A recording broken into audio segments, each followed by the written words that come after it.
আসসালামু আলাইকুম। আমি মোমেনার দিনকাল থেকে মোমেনা বলছি। আপনারা সবাই কেমন আছেন? আলহামদুলিল্লাহ, আমরাও সবাই ভালো আছি।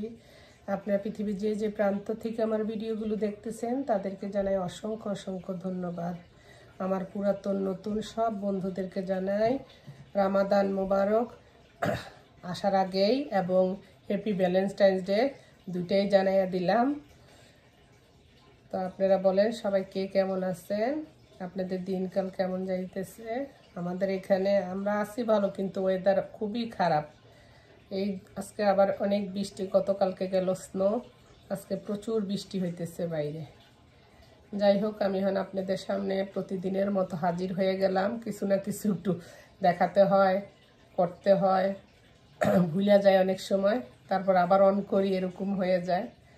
যাই হোক, এখন আমি একটু আপনাদের সামনে একটু হেলদি কিছু বানাবো, তার জন্য নিয়ে নিলাম। এখানে আমি রেগুলার পিনাট নিচ্ছি, বার বানাবো, আর এখানে কেশু বাদাম নিচ্ছি, র আলমন্ড নিচ্ছি। আপনার এটা হইলো বোধ হয় ইয়ার সিড, সানফ্লাওয়ার সিড, না হইলে আমাকে কুমড়ার বিচি, দুইটার একটা হইব। আর এটা হইলো ওটমিল। আর আপনার নিচ্ছি এখানে রাসবেরি আর কিশমিশ, বুঝছেন, কালো যেটা সেই কিশমিশটারই। আমার ছোট ননদে কয় তুমি আমেরিকা সব ভাল লাগে, আলু বোখারা কালো কালো, এটা ভাল লাগে না। আমি না, ইয়াও পাওয়া যায় ওই অ্যাপ্রিকটের মতো যেটা। আর এখানে আমি রেগুলার প্যানকেকের সিরাপ আর ওই যে খাঁটি মধু আনছিলাম, সেই মধুটা। আর লাগবে আমাদের ঘি ব্রাশ করার জন্য আর একটু লাগানোর জন্য। আমাকে স্বাস্থ্য কমে গেছে তো এই জন্য বড় ঘি। আমরা ঘিটা বিভিন্ন ইয়াতে পোলাওতে যদি যদি স্বাস্থ্য মানে আপনার শুটকি মুটকি খাই সেটা আলাদা, আর যদি পোলাও খাই যদি ঘি না হয় তাহলে ওই পোলাও খামু কি লিগা, তাহলে খামুই না। শুটকিতে ভাত খামু, এটা ভালো পাও। এর একটু ব্রাশ করে নেই। চলেন আমরা বানাইতে যাই, কিভাবে বানাই দেখাবো। এখানে আগে একটু ব্রাশ করে রেখে গেলাম, তারপর এটা ঢাইলা দিব আরে আসলে। চলেন আমরা কিচেন পারে যাই। এই যে চলে এলাম আমার চুলার পারে। এখন আমি সবগুলো উপকরণ আগে আমি একটু রোস্ট করে নেব। রোস্ট মানে আমরা দেশে কয় বাগিয়ে নিব আরে, বুঝছেন। একটু নিভা জলে কাঁচার যে ভাবটা থাকে না, সেই ভাবটা যাওয়ার জন্য একটু আমরা ভাইজা নিব জিনিসটাকে।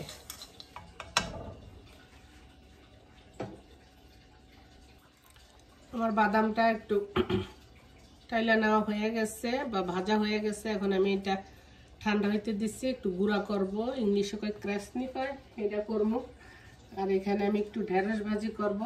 ভাবলাম যে এই ফাঁকে ঢেঁড়স ভাজিটা করে ফেলি। আজকে সাধারণ রান্না আছে, কোনো শেষ হয় না, কেউ খায় না। আর এখানে সেখানে দাওয়াত থাকলে তো খাওয়া হয় না আরও। এখানে আমি একটু জিরা ফোড়নে দিয়ে দিচ্ছি, আর একটু দুটা শুকনো মরিচ দিয়ে দিলাম।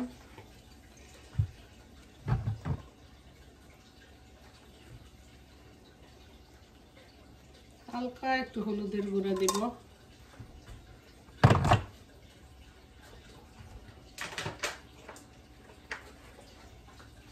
কালকে জামাই ঢেঁড়স নিয়ে আসছে, আমাকে আর মাছ মাংস রান্নবো না, কোনো খায় না, ফ্রিজে খালি গড়ায়। আমি মোমেনা সব খাই। আর এখানে ঢেঁড়স, কাঁচামরিচ আর পেঁয়াজ একসাথে কেটে নিচ্ছি।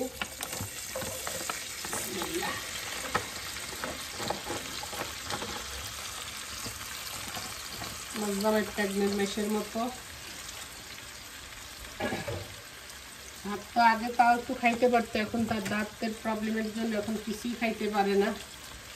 কালকে রাত্রে বলছে ঢেঁড়স, কোনো মাছ মাংস খাবো না। আমি তো ঠিক আছে, যেই কথা সেই কাজ। একটু লবণ দিয়ে দিলাম। সিম্পল ওয়েতে ঢেঁড়স ভাজি করবো। ঢেঁড়স দিয়ে কিন্তু মাছ দিয়ে খাইতে অনেক মজা। তারপরে ডাল দিয়ে রান্না করে বাগার আগে দিয়ে আস্তে আস্তে ঢেঁড়স দিয়ে কালি জিরা দিয়ে বাগার দিলে অনেক মজা লাগে মুসুরির ডাল দিয়ে। জামাই কিছু ভাজি খাইবো, তাহলে ভাজিই করে দিলাম।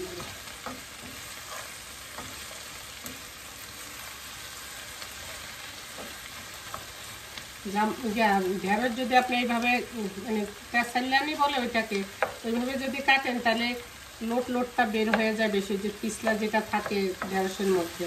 আর একটু গোল গোল করে কাটলে অত একটা থাকে না। আর অত নাড়া দিব না, বাস একটু ঢাকা দিয়ে দিব হালকা, একটু একটা ঢাকার মধ্যেই হয়ে যাবে ওইটা। আমার ঢাকনা কোথায় গো?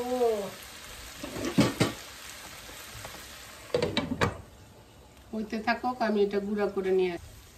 এই যে এখানে আমার ভাজিটা হয়ে গেছে, আমি ওই চুলায় নিয়ে যাই। এই চুলার মধ্যে আমি সেই ভাতটা তৈরি করি।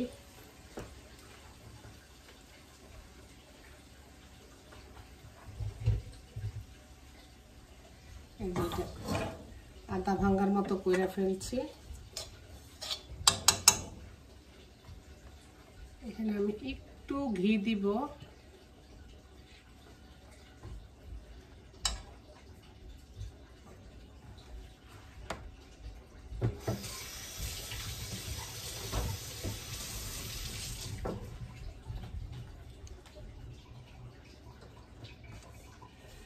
চুলাটা বেশি বাড়াবো না, একদম লো হিটের থেকে একটু বেশি রাখবো। এত সুন্দর একটা খুশবু হয়েছে, বিশ্বাস করবেন না। অনেক সময় আমরা মহিলারা কাজ করি, খিদা লাগে, রাইট? তো আমরা খাইতে সময় পাই না, রুটি বানামো বা রুটিটা খামো, একটা বার বানিয়ে রাখে দিলেন, আপনি একটু কাজ করলেন, মানে খাইলেন, আপনি একটা গ্লাস পানি খেলেন, আপনার এনার্জিটা চলে আসবে। আর যখন সুযোগ পাবেন তখন নাস্তা করলেন বা ভাত খাইলেন, যেটাই হোক না। বিশেষ করে আমরা যখন গেস্ট দাওয়াত দেই তখন আমাদের মনে হয় খাওয়ার কোনো সুযোগই থাকে না, মনে হয় কখন মানে কাজগুলো শেষ করব, কখন রান্নাগুলো। তো ওই সময় আমরা যদি একটু বাদাম, একটু বার, একটু ফ্রুট যদি খাই, তাইলে একটু এনার্জিটা পাই। আর আমরা এমন তো মহিলাদের হাঁটুর ব্যথা, পায়ের ব্যথা। আমি আর একটু ঘি দিয়ে দিলাম, এর সাথে আর একটু হোক। আমাদের মেয়েদের কত ব্যথা থাকে সারাক্ষণই। এগুলি একটু বাদাম সব ধরনের যদি আমরা খাইতে পারি না, তাহলে একটু শরীরের ভিতরে এনার্জিও লাগলো। খাই না তো, আমি নিজে কই আরই, কিন্তু আমার কাছে ওই ভাতটাই বেশি প্রিয় লাগে আরই। না এখন খাই, সব কিছুই খাই, পয়সার মায়া হোক, ফেলে দেওয়ার মায়া হোক, খাই সব কিছু, কোনো কিছু এখন আর ইয়া করি না রে।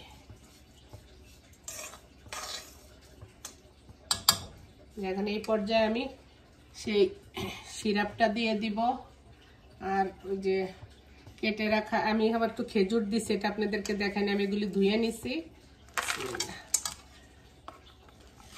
খেজুরও কিন্তু অনেক এনার্জি দেয়।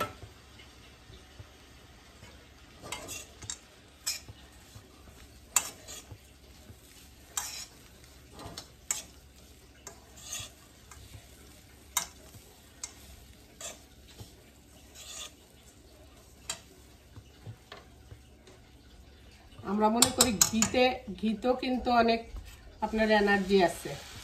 দেখবেন বিভিন্ন খেলোয়াড়রা ইন্ডিয়াতে বেশি, এই যে যারা আপনার কি পাঞ্জা লড়ে টরে না, তারা তো বেশি ঘি দিয়া পরোটা খাইবো, ওইটা খাইবো।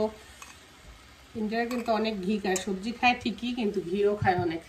আমরা তো মনে করি ঘিতে বেশি ফ্যাট, ওই জন্যই তো ফ্যাট আছে দেখে তো আপনি দেখবেন ঘিটা একবার খাওয়ানোর পর আর খাইবেন না রে।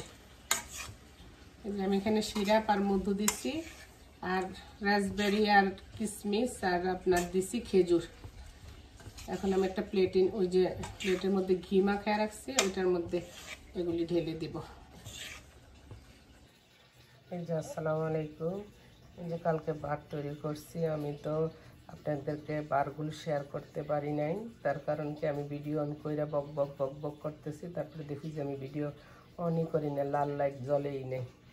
তো বারের এখানে কিছু আমি খাইছি, অনেক মজা হয়েছে। মানুষ আজকে হালুয়া করে, আমি বার করছি। যাই হোক, সবাই ইবাদত বন্দেগী করবেন, আল্লাহর কাছে ক্ষমা চাইবেন। এই মাস ক্ষমার মাস, সামনে আরও বড় আসতেছে ক্ষমার মাস। তো ঠিক আছে, ভালো থাকেন, আল্লাহ হাফেজ, আসসালামু আলাইকুম। এভাবে আপনারা বাসায় প্রোটিন বার বানিয়ে খাবেন, শক্তি পাইবেন। আল্লাহ হাফেজ, আসসালামু আলাইকুম।